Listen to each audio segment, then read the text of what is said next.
2 মিনিটের মধ্যে সব শান্ত হয়ে গেল। কি শান্ত হয়ে গেল শুনুন। বরাহনগর মঠে ঠাকুরঘর নিয়ে কেউ কিছু কটাক্ষ করলে সহ্য করতেন না রামকৃষ্ণানন্দজি। স্বামীজির সঙ্গে এই নিয়ে খোঁটাখুঁটিও হতো তাঁর। অর্থের অভাবে পূজার বেশি আড়ম্ব স্বামীজি চাইতেন না। অভেদানন্দজি তার স্মৃতিকথাতেই লিখেছেন, নরেন্দ্রনাথ শাস্ত্রমতের সন্ন্যাস গ্রহণের পর গোড়ার দিকে ঠিক এই ধরনের নিত্য পূজা সমর্থন করিতেন না। তাহাতে শশীর সঙ্গে তাহার মাঝে মাঝে বাদানুবাদও হইত। ঘটনা ঘটিয়াছিল যে একদিন যখন নরেন্দ্রনাথ শশীর নিত্য পূজার বিরুদ্ধে বিশেষ জোর করিয়া বলিতে লাগিলেন, তখন শশী বিরক্ত ক্রুদ্ধ হইয়া তাহার মাথার চুল মুঠো করিয়া ধরিয়া তাহাকে ঠাকুর ঘর হইতে বাহির করিয়া দিল। পরে অবশ্য শশী মহারাজ অনুতপ্ত হয়ে ক্ষমা প্রার্থনা করেছিলেন স্বামীজির কাছে।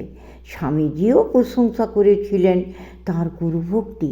অবশ্য স্বামীজি শ্রী রামকৃষ্ণ পূজার বিরোধী ছিলেন বলে ভাবলে ভুল হবে। প্রধানত আর্থিক দিকটার কথা ভেবে এসব করতেন।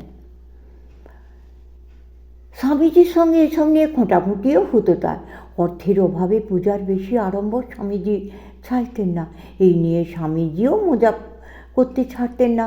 মঠে একদিন গুরু ভাইদের মধ্যে কথা কাটাকাটি হয়েছে ঠাকুরঘর নিয়ে।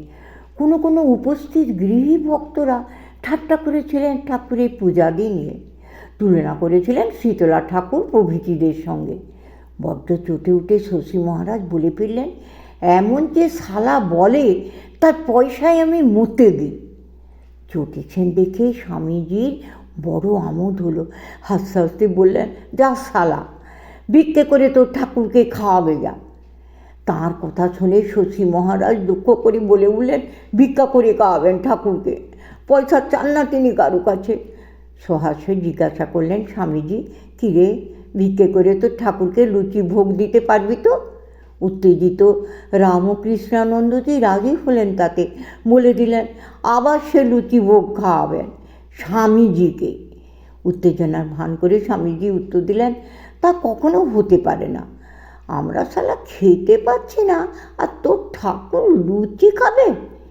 ফেলে দেবো এমন ঠাকুরকে, জানিস? তুই যদি ফেলতে না পারিস, আমি নিজের হাতে সেই ঠাকুরকে ফেলে দেবো। কৃত্রিম রোজ ভরে ঠাকুর ঘরের দিকে পা বাড়ালেন স্বামীজি।